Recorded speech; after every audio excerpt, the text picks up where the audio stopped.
역경 강의 시간입니다. 오늘은 근위천 사요 효사에 대해서 알아보도록 하겠습니다. 우선 근위천 사요 효사는 어떻게 되어 있는지 읽어보도록 하겠습니다. 구사왈, 혹약, 재연, 무구, 혹은 뛰어올랐다가 혹은 연못에 있으니 허물이 없다. 하위하여 이건 뭘 의미하는가? 자왈, 상하모상이 위와 아래가 항상됨이 없으니 비위사야며 이것은 삿된 것이 아니며 진퇴무항이 물러나고 나아감이 항상함이 없으니 이것은 비이군내여 무리를 떠나는 것이 아니라 군자 진덕 수업은 욕급시하니 고로 무군이라. 구사의 말하기를 혹 뛰어오르거나 연못에 있으면 허물이 없다는 것은 무슨 말인가? 공자께서 말씀하셨다. 오르고 내림에 일정함이 없는 것이 간사함이 되지 않으며 나아가고 물러감에 항상함이 없는 것이 동류를 떠남이 아니다. 군자가 진덕하고 수밤은 때에 미치고자 합니다. 그러므로 허물이 없는 것이다. 오르고 내림에 일정함이 없는 것은 간사함이 되지 않으며 물러감에 나아가고 물러감에 항상함이 없는 것이 동류를 떠남이 아니다. 군자가 진덕하고 수범은 때에 미치고자 합니다. 그러므로 허물이 없는 것이다. 오르고 내리고 일정함이 없는 것은 어떤 때는 오르고 어떤 때는 내리고 특정한 시기에 오르고 내리지는 않는다는 겁니다. 나아가고 물러감에 항상함이 없다는 것은 어떤 경우는 나아가고 어떤 경우는 물러가고 일정한 규칙도 없고 시기도 없다는 겁니다. 그런데 그것이 간사함이 되지 않는다. 그리고 그것이 동류를 떠남이 아니다. 이랬습니다. 혹 뛰어오르고 혹 머물러 있어서 오르내림에 일정함이 없고 혹 나아가고 혹 물러나 거치가 마땅함을 따름이니 거치가 마땅함을 따름이 간사하거나 굽는 것은 아니요 여러 동료와 떨어짐이 아니니 진득하고 소밤은 때에 미치고자 할 뿐이다. 때로 행하고 때로 멈추어 항상 할 수 없다. 그러므로 혹이라고 말한 것이다. 깊은 못은 용이 편안히 있는 곳이니 못에 있다는 것은 용이 뛰어 편안한 곳으로 나아감을 말한다. 못은 깊은 곳에 있는데 뛴다고 말함은 다만 편안한 곳으로 나아가는 뜻을 취한 것이다. 혹은 어문사이니 때에 따르고 반드시 함은 아니다. 군자가 때를 따르면 마치 그림자가 형체를 따르는 것 같으니 떠날 수 있으면 도가 아니다. 몇 개는 덕과 학문으로 말하고 몇 개는 때와 지위를 말하였다. 진덕 수업은 구삼회에 구비하였고 이는 때에 미쳐 나아가고자 한 것이다. 혹 뛰어오르거나 못에 있다는 것은 스스로 시험함이요 때에 따라 스스로 쓰는 것이다. 대부분의 일을 할 수는 없고 우선 그 가함을 시험하는 것이다. 혹 뛰어오르거나 못에 있다는 것은 건도가 이에 변역함이요 아랫자리를 떠나 윗자리로 오르니 상하가 변역된다. 아랫자리를 떠나 윗자리로 오르니 변역의 시기이다. 구사는 중강이 불중하여 상불제천하며 하불제전하며 중불제이니라. 고로 혹지하니 혹지자는 이지야냐니 고로 무문이라. 구사는 거듭된 강이고 중이 되지 못하여 위로는 하늘이 있지 않고 아래로는 지상이 있지 않고 가운데로는 인간이 있지 않다. 그러므로 혹이라고 했으니 혹이란 의심하는 말이므로 허물이 없는 것이다. 구사는 중광이 아니니 중자는 의심컨대 면목이 듯하다 인간에 있다는 것은 삼을 말하며 혹이란 때에 따르고 결정되지 않는 것이다. 초효는 무극 혹은 태극이라고 했습니다. 거기에서 이효는 화가 출현했지요. 삼효는 수가 출현했습니다. 사효는 수와 화가 서로 뒤섞임을 의미합니다. 수와 화가 서로 뒤섞여 있음을 의미합니다. 수화가 만나서 골고루 혼합이 되어야만 뭐가 생겨도 생기겠지요. 이 과정이 건이천사요입니다. 그래서 뭐 여기 보면 물이 정발했다가 구름이 되었다가 다시 비구름이 되어서 내리는 과정을 그림으로 설명을 한 것인데 수화가 섞이면 화가 작동을 해서 물이 정발해서 구름이 비구름, 먹구름이 형성이 되겠죠. 먹구름이 형성된 다음에 여기서 비가 내려야 될 텐데 용이 다시 연못으로 들어가 버립니다. 혹약 재현했지요. 혹은 뛰어 올랐다가 그냥 연못으로 들어가 버립니다. 그러니까 하늘에 먹구름만 가득 있고 비구름만 가득 있다가 이 구름이 흩어져 버립니다. 이것이 근위천 사요의 의미입니다. 한번 읽어보겠습니다. 물의 순환을 일으키는 태양은 바닷물을 데운다. 그 가운데 일부는 대기의 수증기 상태로 정발한다. 얼음과 눈은 수증기로 바로 성화할 수 있다. 상승하는 대류는 정발산하는 물, 식물로부터 청산한 물이나 흙으로부터 정발한 물과 더불어 수증기를 대기에 제공한다. 수증기는 대기로 올라가며 여기서 온도가 차가워지면 구름에 응축된다. 대류는 지구 주위의 구름을 움직이며 구름의 입자는 충돌하고 상승하다가 강수 현상이 일어난다.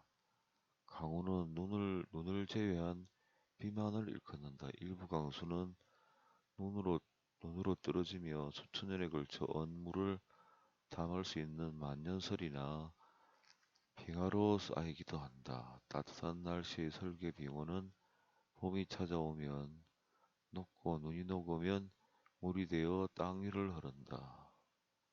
대부분의 강수는 바다나 땅으로 다시 떨어지며 중력으로 인해 강수는 땅 위를 흐른다. 여기서 흐르는 물의 일부는 골짜기 강으로 들어가 바다로 흐른다. 이러한 물들과 지하수를 모여서 호수의 민물이 된다. 그렇다고 모든 민물이 강으로 흐르는 것은 아니다. 이 중 대다수는 침투 과정을 거쳐 땅으로 스며든다. 어떠한 물들은 땅 깊이 스며들어 대수층을 새로 보충한다. 물이 땅속 깊이 스며들어 지하수가 되는 현상을 침노라고 한다. 일부 침투수는 지표와 가까워서 지하수가 흘러나오면 지표수와 바다로 다시 스며들고 일부 지하수는 땅의 틈새에 들어가 샘물로 합쳐진다. 물은 시간이 지나면서 계속 흐르며 일부는 바다로 다시 흘러들어간다. 이렇게 물의 순환은 계속 새로운 과정을 거듭한다. 하늘에 뭐 쭉 읽어봤는데 만약에 이런 작용을 할 수 있으면 혹약 뛰었다가 연못으로 돌아가지 말아야죠. 이렇게 갔다가 여기서 비가 내릴만 하면 에이 하기 싫다 하고 용이 들어가 버립니다. 연못으로. 반대로 하늘에 먹구름이 가득해서 활용이라는 것은 날씨를 맑게 하는 용입니다. 활용이 올라갔다가 어느 정도 날씨 구름을 흩뜨려 놓습니다. 흩뜨려서 햇빛이 구름 사이로 비칠만 하니까 에이 하기 싫다 하고 들어가 버리는 겁니다. 잠룡이라는 것은 잠룡이라는 것은 천지의 어떤 흐르는 작용을 알게 모르게 한다는 거죠. 알게 모르게 한다는 건데 튀어나왔다는 것은 세상에 튀어나와서 그 강한 힘을 자연 현상이나 아니면 뭐 특별한 일반 사람들이 모두 인식할 수 있는 현상을 만들어내는 것을 용은 튀어나오는 걸 의미하는데 이건 뛰어 올랐다가 구름을 만들어서 비를 내리려다가 에이 들어가 버리자. 활용은 구름이 빽빽하니까 흩어 놓으려고 하다가 다 흩어지고 햇빛이 비치려고 하니까 에이 하기 싫다 들어가 버리는 그런 것이 근위천 사요정입니다. 혹약재연. 연못에 있는 것은 천지자연의 흐름이나 어떤 큰 기운이 세상에 표가 나지 않게 작동하는 건데 튀어오르면 뭔가를 한다는 거지요. 튀어올랐으면 다 끝마치고 가야 되는데 중간에 그냥 다시 연못으로 들어가 버립니다. 그래서 이건 단지 수룡과 활용이 지구에 있으면 수룡이 한번 뛰어 올랐다가 활용이 한번 또 뛰어 올랐다가 자꾸 반복을 하죠. 수룡이 뛰어 올랐다가 활용이 다시 뛰어 올랐다가 이건 수화의 섞임을 의미합니다. 수화의 섞임. 천지의 모든 수와 화가 서로 사귀고 섞여서 뭔가를 만들어내려고 하는 작용이 근위천 사요동입니다. 그런데 뭐 꼭 굳이 자연 현상 속에서 그런 게 있나 한번 찾아보라고 한다면 가뭄이 드는 거겠죠. 가뭄이.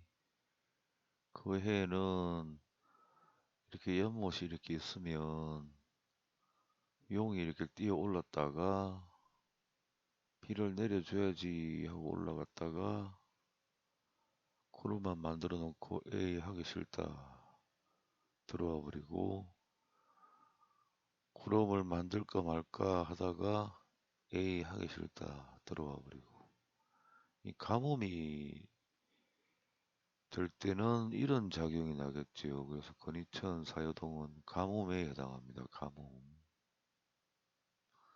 반대로 피가 계속 이제 활용이 올라갈 때는 비가 많이 와서 이걸 거치려고 할 때는 화해령이 올라가겠지요. 그런데 비가 자꾸 내리는데 이걸 멈추려고 활용이 올라갔다가 에이 하기 싫다 내려와 버리고 또 비가 계속 옵니다. 오는데 활용이 올라갔다가 날씨를 맑게 하려다가 에이 하기 싫다 들어가 버리고 그러니까 한 해에 가뭄이 드는 해가 있고 또 이상하게 그 해는 비가 너무 많이 오는 경우가 있고 이 두 가지가 근위천 사유에 해당되겠지요. 지피지기 백전불태 뭐 이건 뭐 제가 한자를 조금 더 깊이 이것저것 알아봐야겠다는 의미로 그냥 제가 필요한 글이 있어서 옮기는데 포함이 되어 있길래 그냥 옮겨왔습니다. 지피지기는 백전불태.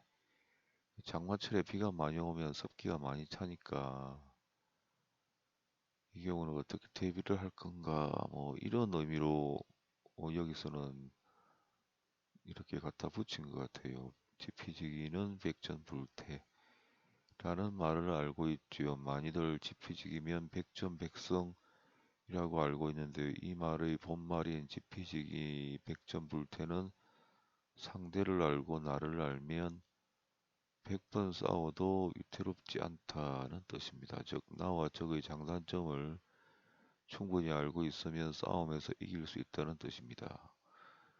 장마철에는 비가 많이 오기 때문에 해가 비추는 시간인 일조량이 낮고 고온도 습한 것이 특징입니다. 습기가 많은 탓에 여러 가지 문제들도 발생합니다.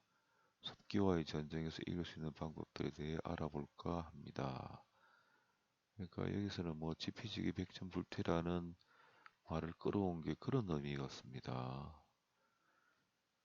장마전선은 남쪽에서 북상하는 북태평양 기단과 북쪽에서 남하하는 오호츠크의 기단이 우리나라 상공부근에서 만나기 때문에 형성이 됩니다. 두 기단이 일시적으로 비슷한 세력을 이루기 때문에 남북으로 진행을 못하고 한동안 우리나라 부근에서 머물게 됩니다. 두 기단이 만나면 찬 성질을 가진 오호츠크의 기단의 위쪽으로 따뜻한 성질을 가진 북태평양 기단이 상승하게 되고, 그러니까 찬 기단 위로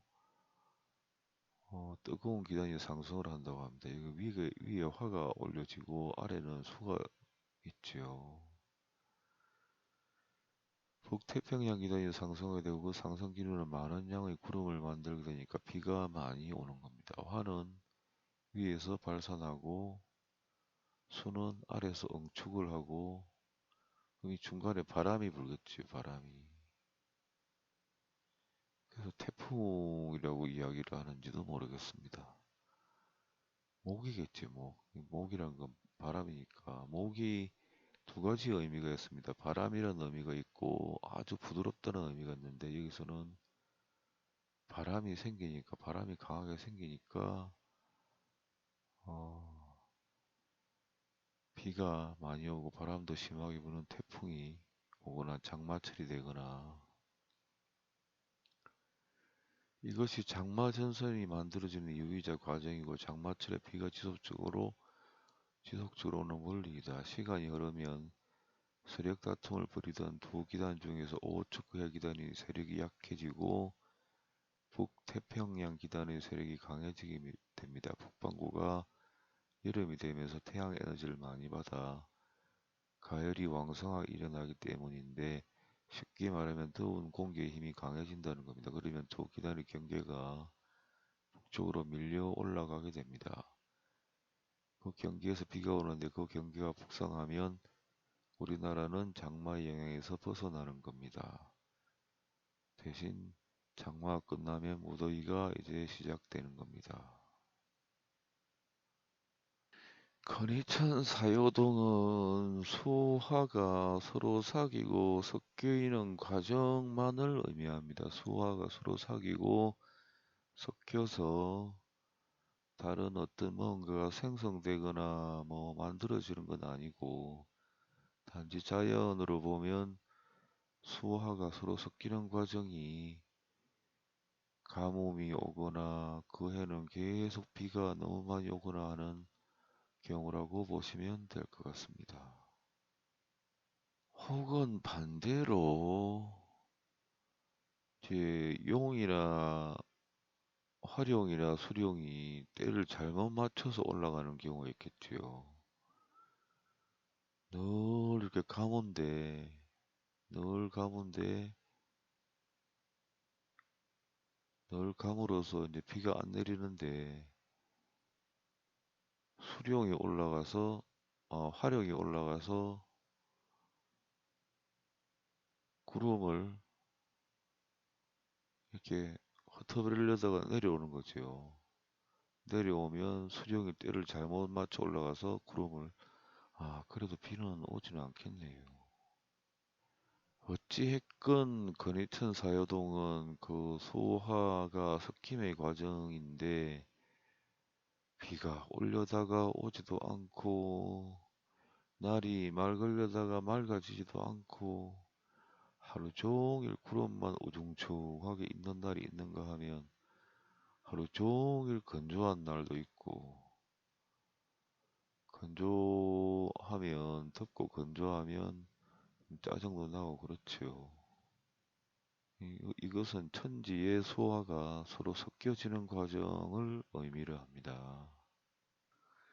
크게 봐서는 태양계를 보면 구름, 태양 자체는 화의 작용이죠. 화의 작용. 화가 이렇게 발산을 하고, 화가 이렇게 발산을 하고,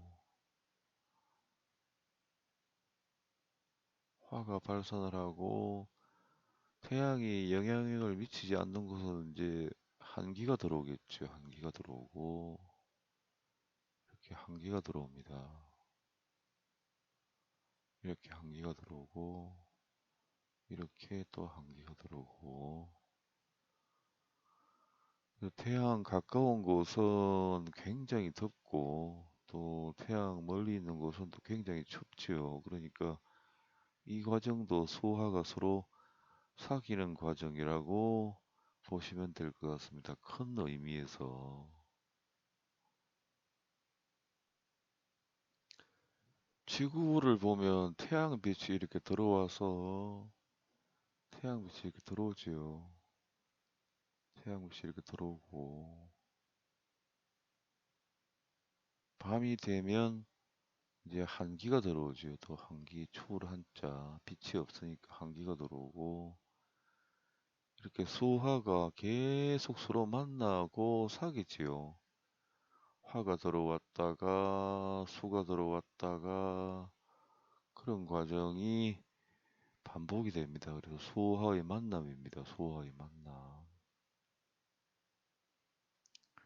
열기가 들어올 때는 화룡이 들어오는 거고, 밤에는 수룡이 들어왔다가, 수룡은 물 숫자니까 추운 한기입니다. 한기가 들어왔다가 아침이 되면 들어가 버리고, 낮에는 화룡이 들어왔다가 해가 지면 들어가 버리고, 그러니까 계속 수화가 만납니다. 서로 만나고, 열기와 한기가 서로 섞이는 과정이 근위천 사요의 과정입니다. 거의 뭐 낮이면 화력이 나와서 해를 날씨가 따뜻하게 하고 밤에는 수령이 들어와서 날씨가 차갑게 하고 이런다고 해서 뭐 단번에 큰 변화가 생기는 건 아니지요. 낮밤이 바뀐다고 해서 비가 오거나 뭐 그렇지는 않습니다. 그러니까 화룡과 수룡이 번갈아 가면서 들락날락 한다고 해서 특별한 뭐 큰 기상 이변이 나는 건 아닌데 굳이 자연으로 비유를 하자면 가뭄이 드는 것과 장마나 혹은 비가 많은 해에 비가 그치지 않는 것이 그 자연 현상이라고 볼 수 있겠습니다. 그런데 이 화룡과 수룡이 교대로 왔다 갔다 하는 것은 어쩔 수가 없지요. 겨울에는 수룡이 나오는 것이고 여름에는 활용이 나오는 것이고 용이라는 것은 강력한 기운입니다. 그래서 수룡과 활용이 서로 뒤섞이는 활용도 제 역할을 제대로 하지 않고 수룡도 제 역할을 하다가 들어가 버리고 이런 과정이 계속 반복해서 생겨나는 건 뭔가 뭐 자연이 의도하는 바가 있겠지요. 수와 화가 골고루 섞여서 뭔가 자연의 작용력을 만들어내거나 자연의 새로운 이치를 만들어내려고 하는 건 아닌가 하는 생각도 해봅니다. 어떤 경우는 화가 먼저 활용이 먼저 나왔다가 그 다음에 수룡이 나오면 또 다른 변화가 생기기도 하고 수룡이 먼저 나왔다가 그 다음에 활용이 나오면 또 다른 변화가 생기기도 하고 수룡이 먼저거나 활용이 먼저거나 이런 건 없고 일정하지 않게 활용과 수룡이 나왔다 들어갔다 하는 과정이 근위천 사요의 본 뜻입니다. 뭔가 자연이 열기와 한기, 수기와 화기를 섞어서 무슨 작용을 만들어내려는 의도가 아닌가 하는 생각도 해봅니다. 그런데 이 활용과 수룡이 일정하게 오고 감이 없다고 했는데 어떤 경우는 인간들 살기는 너무나 좋은 시절이 오기도 하겠지요. 여름에는 더워야 되는데 수룡이 올라와서 올라왔다가 들어갔다가 올라왔다가 들어갔다가 하면 여름이 덥지가 않겠지요. 또 겨울인데 수룡이 나와야 되는 시절인데 화룡이 나와서 들어왔다 나갔다 하면 겨울이 또 춥지가 않겠지요. 때에 따라서 화룡과 수룡이 헷갈려서 반대로 나오면 겨울이 따뜻하고 여름이 또 시원하기도 하는 경우가 있겠습니다. 장마철에 막 장마철인데 화령이 올라가면 너무 덥고 또 너무 무더운 한여름에 수령이 갑자기 나와서 계속 하늘에 구름을 만들어 놓으면 여름이 더 무덥지가 않게 되겠습니다. 그리고 뭐 봄, 여름, 가을, 겨울을 돌아가면서 수령과 화령이 반대로 나타나면 봄에 가을철 날씨가 나기도 하고 가을에 봄 날씨가 나기도 할 것 같습니다. 사계절이 바뀌면 가장 추운 것이 겨울이고 여름인데 이 용이 자기 맛대로 들락거리면 겨울이 따뜻해서 정말 살기가 좋고 여름이 시원해서 역시 무더위 때문에 힘든 부분이 사라지게 되겠습니다. 그래서 근위층 사유를 인간 사회에 빗대보면 만약에 나라 같으면 나라가 잘 풀릴 것 같은데 일이 결말이 나지 않고 그대로 계속 답답한 상태로 유지가 되고 하는 부분도 근위층 사유겠지요. 그리고 이상하게 그 해는 일이 잘 되지 않아야 되는데 계속 겹치면서 일이 잘 되는 경우도 근위천 사유라고 볼 수 있겠습니다. 그러니까 뭐 근위천 사유 효사를 보면 항상성이 없다. 그리고 올라가는 것도 아니고 내려가는 것도 아니고 일정하게 흘러가는 부분이 없다. 그러니까 뭐 길용적인 측면에서 보면 길용 예측이 전혀 안 된다는 겁니다. 만약에 첨단을 해서 근위천 사유가 나오면 돈을 번다고 할 때는 돈이 벌어질지 벌어지지 않을지 알 수가 없는 겁니다.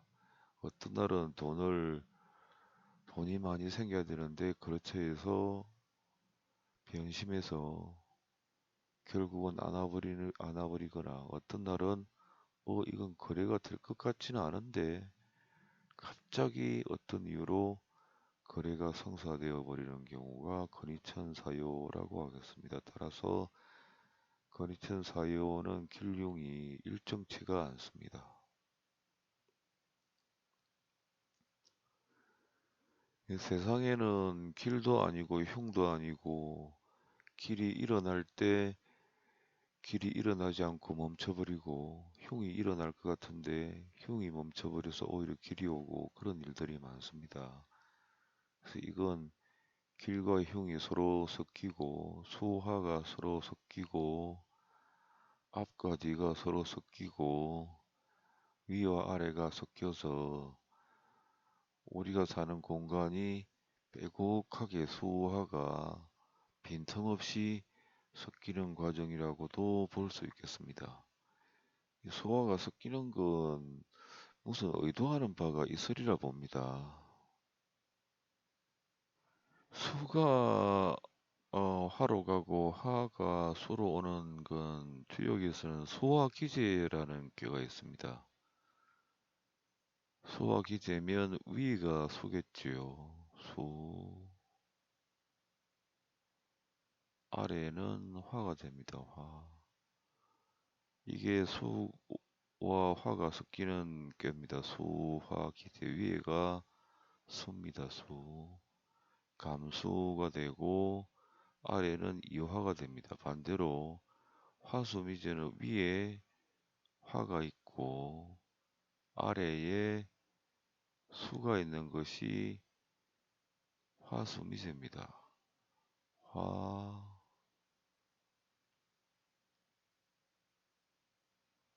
화수미제인데, 화수미제는 서로 사귀지 못함을 뜻합니다. 수화기제는 사귀어서 잘 이루어짐을 뜻합니다. 수가 먼저이고, 그러니까 수가 위에 있고 화가 아래에 있으면 화는 내부에서 발산을 하고 수는 외부에서 응축을 하니까 중간에 금기운이 생겨나고 강한 기질이 생겨나고 어떤 일에 충실도가 나오겠지요. 반대로 화가 위에 있고 수가 밑에 있으면 수는 응축을 하고 화는 외부에 있어서 위에 있어서 발산을 해버리면 이 중간은 비어버리겠지요. 비어버려서 부드러운 기질이나 기류가 강하게 이동하거나 하는 현상이 생겨서 바람이 생기거나 너무 부드러워져서 일이 맺고 끊는 부분이 없다고 이렇게 판단이 들기 때문에 수화는 기재, 사귀어서 서로 잘 이루어졌다고 말을 하고 화수미제는 이름이 없다 이렇게 또 말을 하기도 합니다. 건의천 사요는 보면 일정한 기류이 없다. 오고 감이 없다. 일정하게 물러가고 나감이 없다. 뭐 그건 골고루 섞이는 과정인데 골고루 섞이는 과정에서 때로는 정말 일이 안 풀려서 답답하다. 그게 몇 년 이렇게 가는 경우 있죠. 한 나라의 경제가 이상하게 안 풀려서 그 풀려질 기미가 보이지 않고 몇 년, 뭐 5년, 6년 이렇게 가는 경우도 있고, 뭐 반대로 나라에서 국민이 혹은 사업 부분이나 어떤 그 여러 나라 전체에서 그다지 노력한 바도 없는데 이상하게 또 잘 풀려나가는 그런 시절이 2년, 3년, 5년 지속되는 경우가 근위천사요라고 하겠습니다. 성인들이 어떻게 근위천 사요를 말을 했는지 한 번 더 곰곰이 생각하면서 다시 한번 읽어보겠습니다. 구사왈 혹약제연무구는 혹은 뛰어올랐다가 연못에 있음이니 이것은 허물이 없다는 것은 하위하여 무슨 말인가 자왈 공작해서 상하 무상이 위와 아래가 항상됨이 없으니 이것은 사땜이 아니며 사땜이면 뭐 불규칙하게 혼합되는 걸 의미를 하겠지요. 진퇴무항이 물러나고 나아감이 항상됨이 없으니 혹은 뭐 일정한 깃털이 없으니 이것은 무리를 떠나고자 함이 아니다. 그러니까 이것도 비상식적이란 건 아닙니다. 비상식적이라고 말하는 건 아니라는 소리입니다. 군자 진덕 수업은 욕급시하니 고로무군이라. 구사에 이르기를 혹은 뛰어오르거나 연못에 있으면 허물이 없다는 것은 무슨 말인가? 공자께서 말씀하셨다. 오르고 내림의 일정함이 없는 것이 간사함이 되지 않으며 일정함이 없는 것은 간사함인데 아마도 이렇게 해석을 해보면 어떨지 모르겠습니다. 어떤 일이 변화가 많은 경우 그 시기에 맞춰서 일을 성취되도록 노력하는 지혜가 필요하다. 이렇게도 해석을 해볼 수가 있겠습니다. 일이란 게 뭐 반드시 일직선으로 가는 경우는 없지요. 그 중간에 변화가 오고 여기서는 이렇게 또 이 부분이 해결돼야 또 진행이 되고 저기서는 또 이 부분이 튀어나올 가능성이 있으니까 이 부분을 해결해야 또 진행이 되고 그 일이 굉장히 복잡한 경우가 많은데 이럴 경우는 그 시기마다 준비를 해서 일이 되게끔 밀고 나가는 지혜가 필요하다. 이렇게 또 생각을 해볼 수가 있겠습니다. 군자가 진득하고 수업하면 때에 미치고자 합니다. 시기를 적절하게 맞추고자 합니다. 혹 뛰어오르고 혹 머물러 있어서 오르내림에 일정함이 없고 혹 나아가고 혹 물러나 거치가 마땅함을 따름이니 이건 간사하거나 굽은 것은 아니요 여러 동료와 떨어짐이 아니니 진득하고 수업하면 때에 미치고자 할 뿐이다. 때로 행하고 때로 멈추어 항상 할 수 없다. 그러므로 혹이라고 말한 것이다. 깊은 못은 용이 편안히 있는 곳이니 못에 있다는 것은 용이 뛰어 편안한 곳으로 나아감을 말한다. 그러니까 뛰어 올랐다가 다시 평안한 곳으로 못으로 들어간다는 거지요.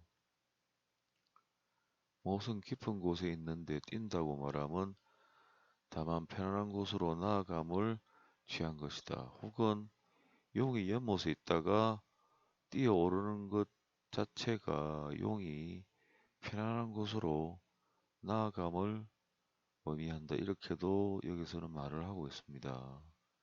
혹은 어문사인이 때에 따라 반드시 함은 아니다. 군자가 때를 따르면 마치 그림자가 형체를 따르는 것 같으니 따를 수 있으면 도가 아니다.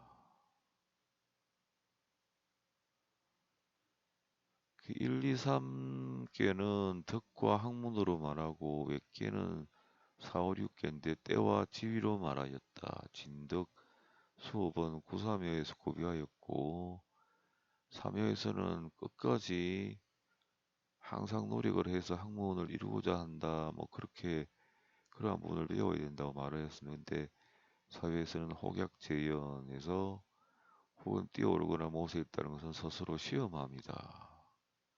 자기의 능력이 어떤지 시험을 한번 해보는 것이다. 때에 따라 스스로 쓰는 것이다. 또 이렇게도 볼 수 있겠네요. 용이라는 것이 물속에 잠겨 있다는 것은 큰 힘을 큰 힘 자체가 자연의 흐름이나 뭐 국가 사회의 큰 흐름처럼 드러나지 않고 움직이고 있는 건데 이것이 갑자기 튀어나왔다는 것은 뭔가 문제가 생겨서 그 부분을 수정하고 바로잡기 위해서 튀어나올 수도 있죠. 바로잡고 나면 다시 들어가 버린다. 이렇게도 해석이 가능하죠. 좋은 방향으로. 그리고 용어는 항상 잠복해서 드러나지 않고 세상을 움직이는 큰 기본 바탕 힘인데 이게 갑자기 드러났다는 것은 갑자기 예상치 못하게 일이 막혀버린 경우도 해당되겠지요. 갑자기 강한 기운이 나와서 세상 흘러가는 것을 엎어놓고 가는 경우도 그리 튼 사유라고 하겠습니다. 그래서 항상 됨이 없다는 말이 맞네요. 언제 어떤 일이 벌어질지 모른다. 그 일이 길일 수도 있고 흉일 수도 있다. 이렇게 말을 하면 될 것 같습니다. 혹약 재연은 건도 내혁이요. 뭔가 변화를 시도한다는 거는 제가 꾸준히 말씀을 드렸습니다. 소화가 빠짐없이 섞인다는 것은 뭔가 건도 하늘의 도리가 변혁을 하고자 합니다. 뭔가 만들어내거나 새로운 지경을 창조를 해내거나 새로운 차원을 만들어내는 작용일 수도 있다. 혹 뛰어오르거나 못에 있다는 것은 건도가 변혁함이요. 아랫자리를 떠나 윗자리로 오르니 상하가 변혁된다. 뛰어오른다는 것은 아래에서 위로 올라간다는 겁니다. 혹약재연하니까 아랫자리를 떠나 윗자리로 오르니 변혁의 시기이다.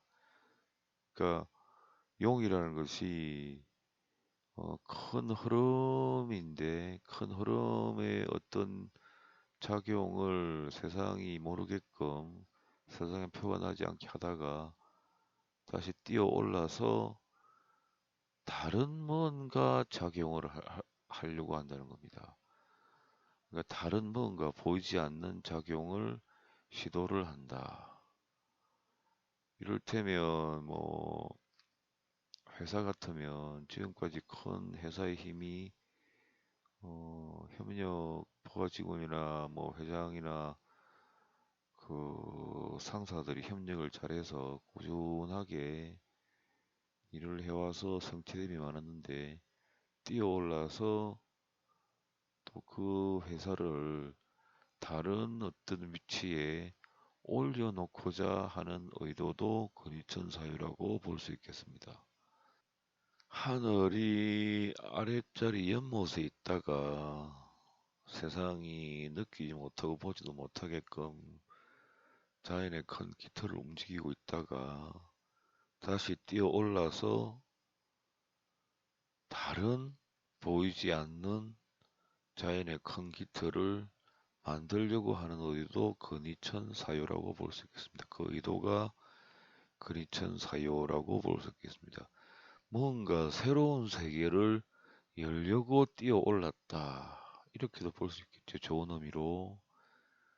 근데 나쁜 의미 같으면 지금까지 자연의 도리로서 일이 자꾸 엉망이 되어 왔는데 한 번 더 용에 뛰어 올랐다는 것은 더 악화된 경지, 더 하늘에 비가 오지 않고 가뭄이 계속되는 시절로 더 옮겨갈 수도 있다는 겁니다.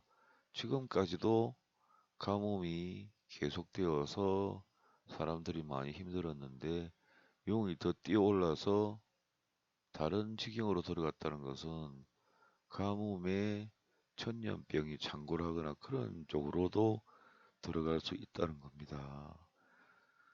그래서 근위천 사유등은 좋은 의미로는 천지의 작용이 하늘의 도리가 어떤 다른 세계를 열려고 하는 작용이다. 이렇게도 봐지고 이제 반대로 항상 길이 있으면 흉이 있지요. 하늘의 도리가 더 악화되는 길을 열려고 뛰어올라서 더 악화된 레벨의 자연에 보이지 않는 힘으로 들어갈 수 있다. 이렇게 평가를 할 수 있겠습니다.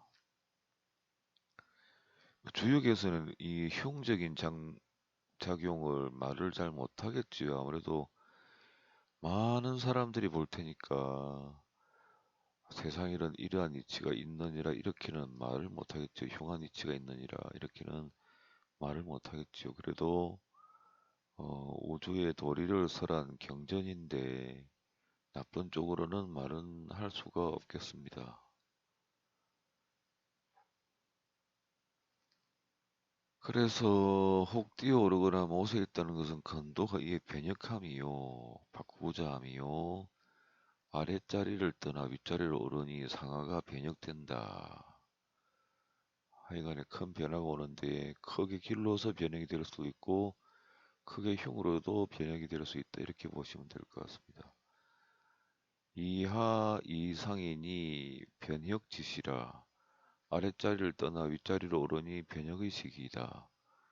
구사는 중강이 불중하여 상불제천하며 하불제전하며 중불지인이라 고로 혹지하니 혹지자는 의심하는 것이니 고로 무구인이라 이렇게 했네요.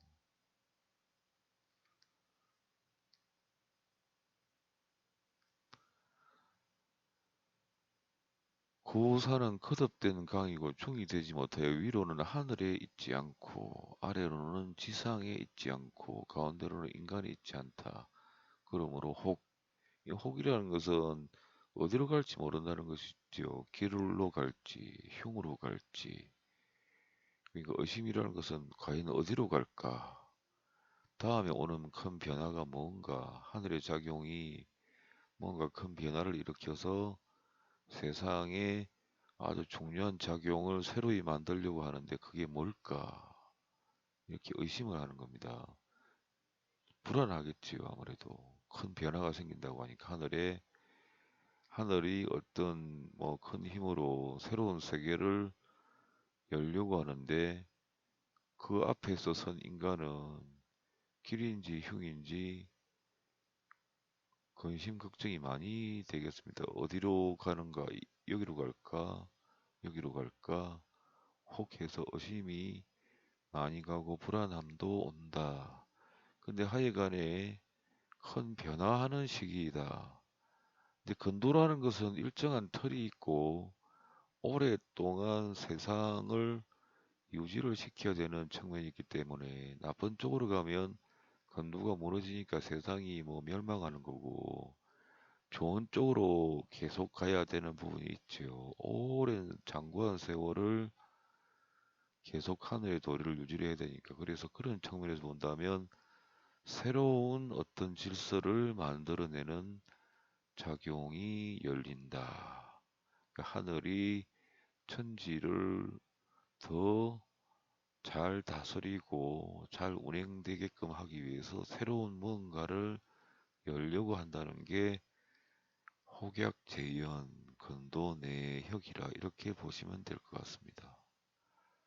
근위천 사요를 복잡한 수리 체계로 계산을 하고 그 기준으로 살펴본 것들입니다. 그냥 임의로 제가 경험한 혹은 제 머릿속에 든 지식으로 평가를 해버리면 기분에 따라서 말씀을 잘못 드릴 수도 있는 거겠지요. 그래서 공자나 주역을 지으신 성인들도 여러 번 생각하고 또 생각하고 따져보고 더 깊이 연구해서 써놓은 거기 때문에 저도 그 방식을 따라서 제 개인적인 사견이 아니라 그 숫자로서 계산된 결과의 기준에서 말씀을 드리고 있는 중입니다. 그 숫자 복잡한 수리 체계로 나온 그 숫자에 보면 처음에는 서로 느낀다, 서로 감흥한다, 서로 섞인다, 빠짐없이 섞여서 서로 작용을 한다 이렇게 나와 있고 그 결과로는 뭐가 될 듯한데 이루어지지 않는다.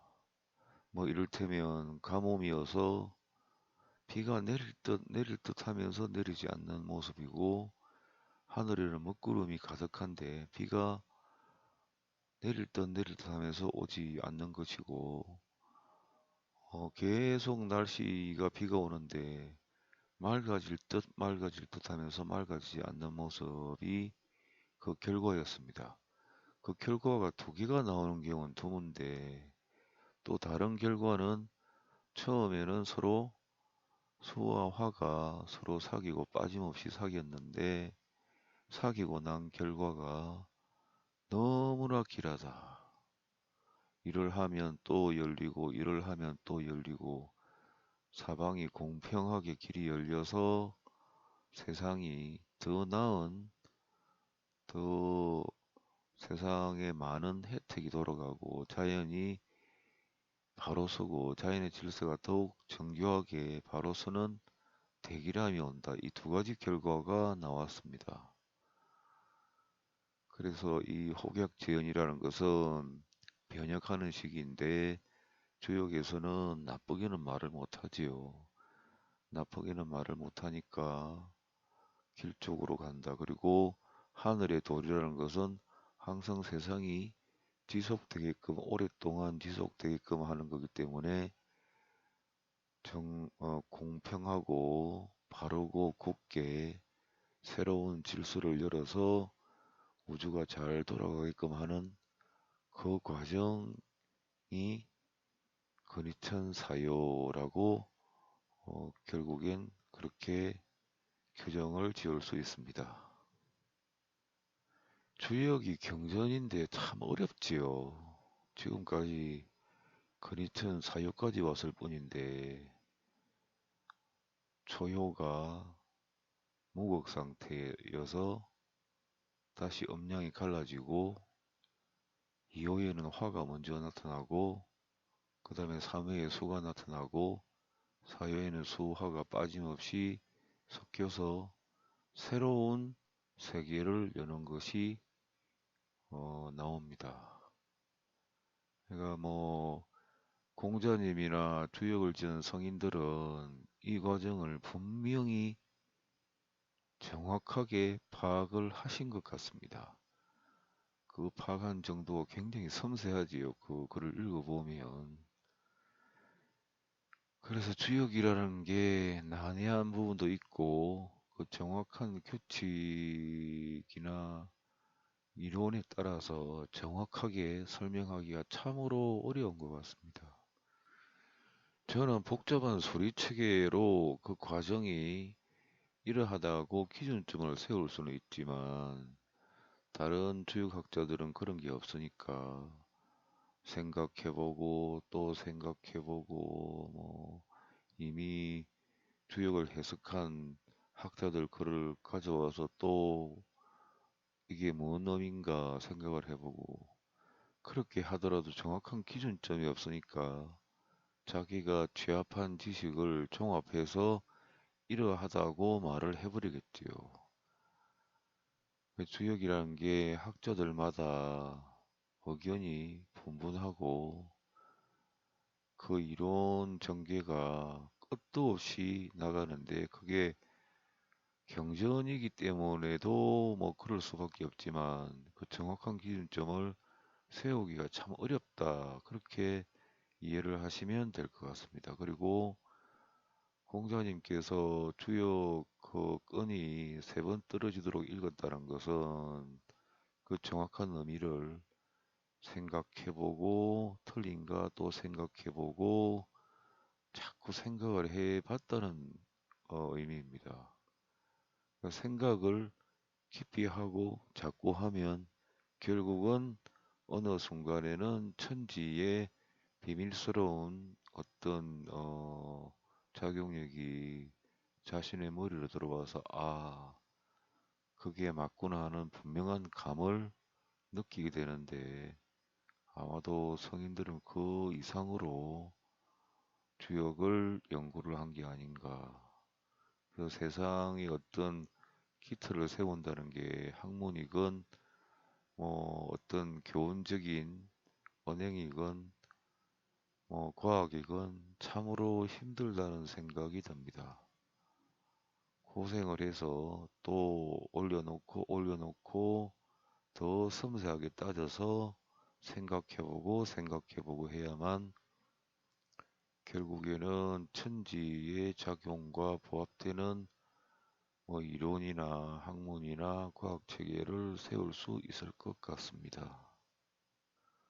오늘은 주요 건희천 사요에 대해서 알아봤습니다. 저도 이 건희천 사요를 파악하는데 그 숫자로서 기준점을 세우긴 했지만 그 기준점이 있다고 해서 이게 뭘 의미하는지는 아무래도 이 성인이 먼저 쓴 글이 아니었다면 알아내기 어려웠을 겁니다. 오늘 역경 강의 근위천 사요에 관한 어, 설명이나 강의는 여기까지 하도록 하겠습니다. 긴 시간 들어주셔서 감사합니다.